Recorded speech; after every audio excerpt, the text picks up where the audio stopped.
Hi, I'm Audra from KCBD, and I'm here with Chuck Lanehart with Chapel, Lanehart, and Stengel. Could you tell us a little bit about what you do? Well, I'm a criminal defense lawyer. That means I defend people accused of crimes. And we've done this in this office for many decades. We have a lot of clients who get in trouble with the law, and we try to get them out of trouble. Perfect. We're talking today about laws surrounding THC in Texas. Could you tell me what exactly THC is? THC is a drug, it is a controlled substance. It is the active ingredient in the marijuana plant. It is the resin that comes from the marijuana, and it's usually in concentrated form. It can be a liquid, it's used in edibles, it gets people high.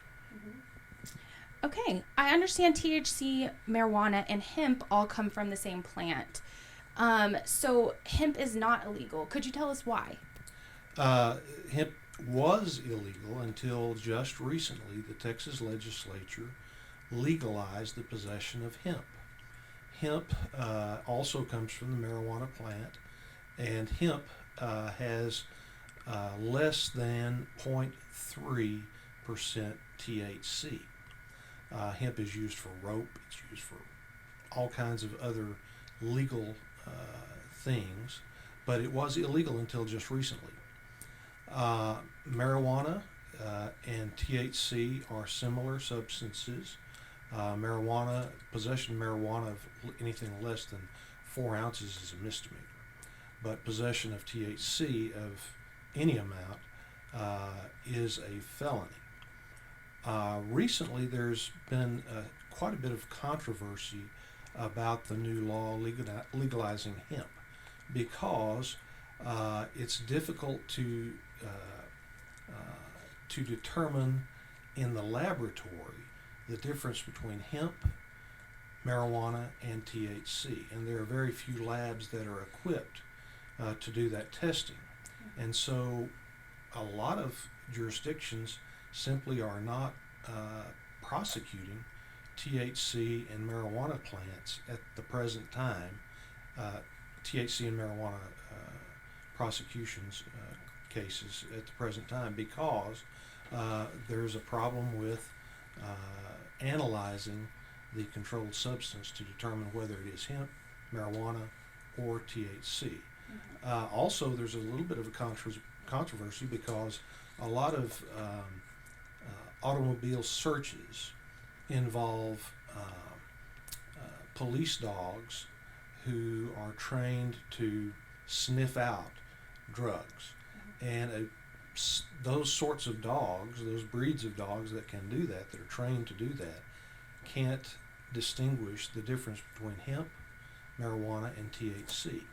So it would be difficult to find probable cause to search a car by the use of a drug dog, a drug sniffing dog, because if the dog smelled something that the dog thought was illegal, but it turned out not to be illegal, it would be an illegal search. Okay. And then if somebody is to purchase THC in a state where it's legal, like Colorado, can they bring it back into a state like Texas where it is illegal? They can, but it is illegal, and they do. Lots and lots of cases run across our desks of people who go and buy a THC product, an edible, for example, and bring it back into Texas and are caught with it. And unfortunately, most people, or a lot of people, either don't know or don't care that the law in Texas makes it illegal to possess any amount of THC. And it's a felony. It's a very, very serious felony under Texas law. We see lots and lots and lots of cases where a person has only 4 grams or more of THC, which makes it a second-degree felony. Second-degree felony is very serious.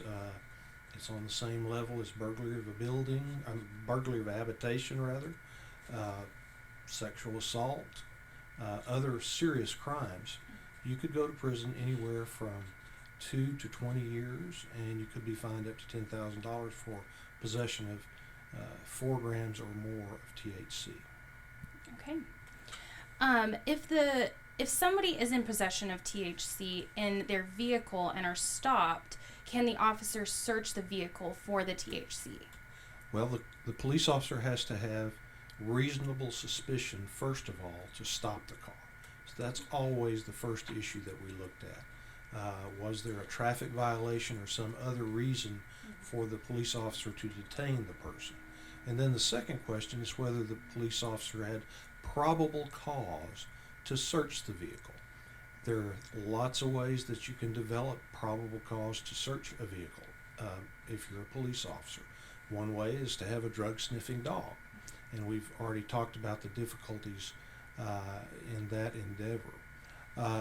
The most common ways that a police officer is able to search a person's car are, number one, the smell of marijuana. If a police officer smells marijuana coming out of your vehicle or off your breath, that under Texas law gives the police officer the right to search the vehicle. The second most common way that police officers are able to legally search a vehicle is with consent. And police officers can simply ask a driver, "Can I search your car?" And if the driver says yes, the police officer has probable cause to search the car. If the person says no, then the police officer either can't search the car or has to look for other reasons to get probable cause to search that car. Okay.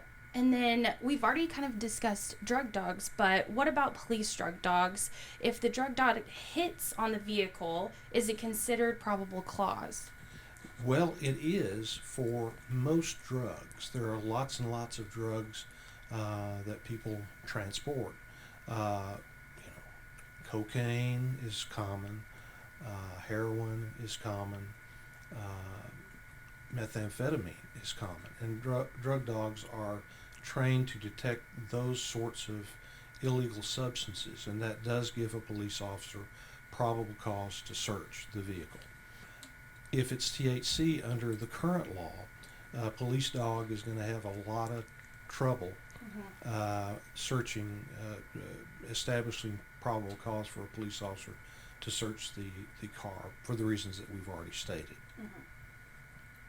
Okay.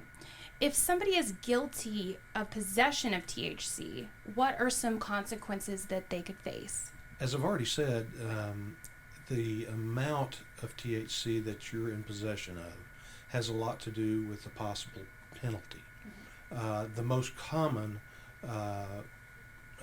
amount of THC that we run across is something over 4 grams, but less than 400 grams. And that is a second-degree felony, very serious. If it's less than 4 grams, but more than 1 gram, it's a third-degree felony, which is punishable by up to 10 years in prison. If it's less than a gram of THC, it is a state jail felony, which is punishable by up to 2 years in a state jail facility. So they're very harsh consequences. However, a good lawyer can find a way, usually, for a first offender not to go to prison.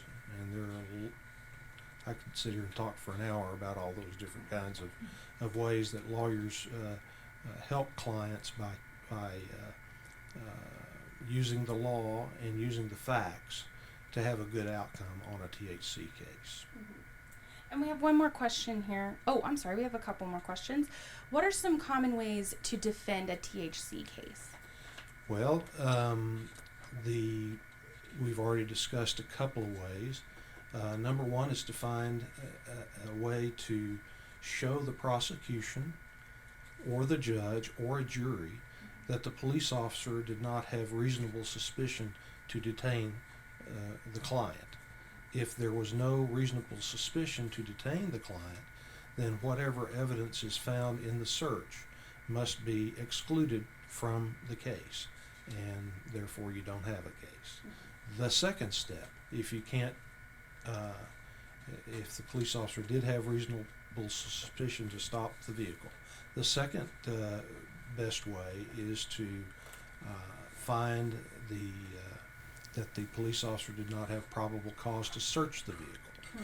If the officer did not have probable cause to search the vehicle, then the evidence again must be excluded. Those are two very common ways of defending a THC case. Simultaneously, a good lawyer will also establish a good mitigation case. And what that is simply is good character evidence. We try to obtain records, character reference letters, photographs, resumes, education transcripts from our clients to convince the prosecution that our client is worthy of getting his case reduced or getting a punishment or a sanction that is reasonable in the case. Probation, for example, or even pretrial diversion. We use pretrial diversion as a result, as a plea bargain in a lot of THC cases. Certain jurisdictions will offer a pretrial diversion, which is simply an unofficial type of probation in which the case is dismissed at the end of the supervised term, and the person is immediately eligible for an expunction to have his record cleared. Okay, and then the last question we have is, if somebody is unable to afford a lawyer to defend their case, what other options do they have? A lot of people don't have sufficient resources to hire a good lawyer to defend them in THC cases and in other cases. A lot of places have public defenders, and public defenders in some jurisdictions sort of have a bad name. They don't have a good reputation. We're very lucky in Lubbock County to have the Lubbock Private Defender's Office, which is not a public defender's system, and it's different. The Lubbock Private Defender's Office assigns regular lawyers like me and like my partner Fred Stengel to defend people who cannot afford a lawyer. And we're paid by the county, and the county has a contract with the Lubbock Private Defender's Office. And good lawyers are assigned to defend difficult cases. And it's worked in Lubbock County to the extent that it is now being the same system. Lubbock County's Private Defender's Office was the very first in Texas. And it's now being used in Austin and some other places around Texas. It's gaining traction as a good alternative to public defenders' offices. And is there anything I didn't hit on that you wanted to let the viewers on Facebook know?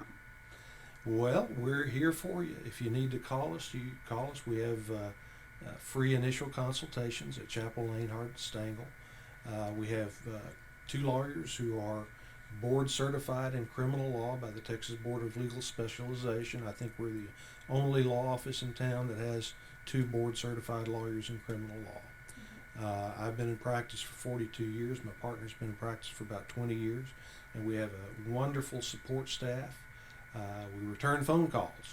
That's and always good. we work hard for our clients, and we try to get the best result for every client. Awesome. Well, thank you so much, Chuck. And thank you for everybody watching on Facebook. If you have any questions, you can put them down in the comments below, and the experts here will have y'all answers for you guys. Thank you so much. See you later, Facebook.